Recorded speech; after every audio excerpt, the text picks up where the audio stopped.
আসসালামু আলাইকুম ওয়া রাহমাতুল্লাহি ওয়া বারাকাতুহু। আসামের পরিস্থিতি নিয়ে কিছু কথা না বললেই নয়। যেহেতু দৈনিক আমরা দেখতে পাচ্ছি ভিডিওর মাধ্যমে বা সোশ্যাল মিডিয়ার মাধ্যমে হিন্দু মুসলিম ওজনী নামনি মিয়া অহমিয়া। আসলে যে রাজ্যের মুখ্যমন্ত্রী থেকে নিয়ে কিছু সাধারণ জনতা পর্যন্ত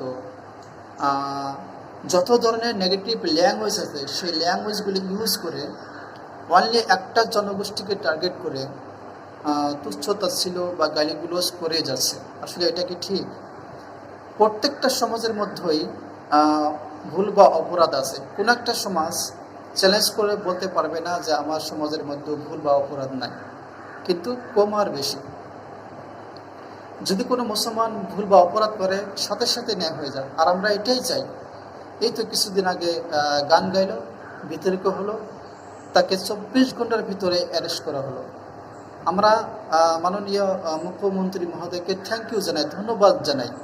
কিন্তু এই গানের মতো হাজারো ভিডিও, হাজারো সাম্প্রদায়িক পোস্ট, হাজারো সাম্প্রদায়িক মন্তব্য, বিতর্কিত মন্তব্য দৈনিক আমরা ভিডিওর মাধ্যমে বা সোশ্যাল মিডিয়ার মাধ্যমে দেখতেই পাচ্ছি। সো এদের বিষয়ে তো কিছু বলুন মাননীয় মুখ্যমন্ত্রী মহোদয়। বলবে না, কারণ দিস ইজ দ্য পলিটিক্যালস।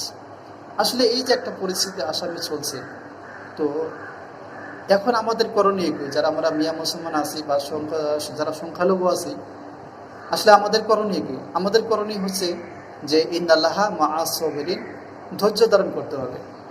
যতদিন আল্লাহ রাব্বুল আলামিন, যতদিন আল্লাহ পাক আমাদেরকে ধৈর্য ধরার মতো ক্ষমতা দিয়েছেন, ততদিন আমাদেরকে ধৈর্য ধারণ করতে হবে। দ্বিতীয়তে আমি আমার সমাজকে আহ্বান জানাই যে অপরাধমূলক কাজ থেকে বিরত থাকতে হবে। কারণ যদি আপনি অপরাধমূলক কাজ করেন, অপরাধমূলক কাজ করার পূর্বে আপনাকে 100 বার ভাবতে হবে। কারণ আমরা পুরুষ, আমাদের মাথায় অনেক বোঝা, আমাদের অনেক দায়িত্ব নিয়ে আমাদেরকে চলতে হয়। সেই জন্য আমরা অপরাধমূলক কাজ করার পূর্বে প্রত্যেকটা সেকেন্ড, প্রত্যেকটা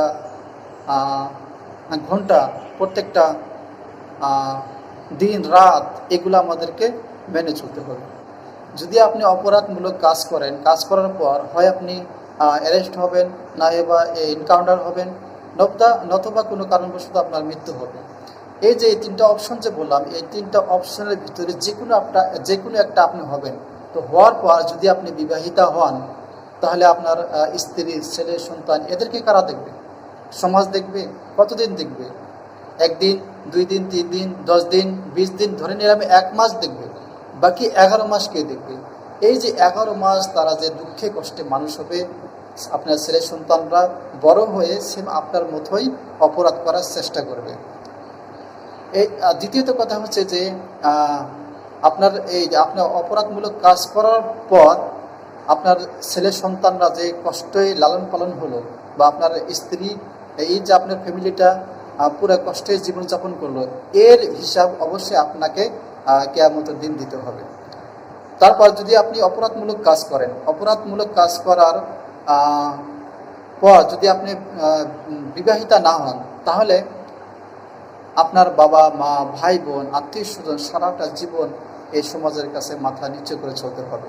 সো আপনি কি চান যে আপনার অপরাধমূলক কাজ করার জন্য আপনার বাবা মা, ভাই বোন, আত্মীয় স্বজন সারাটা জীবন মানুষের কাছে বা সমাজের কাছে মাথা নিচু করে চলুক?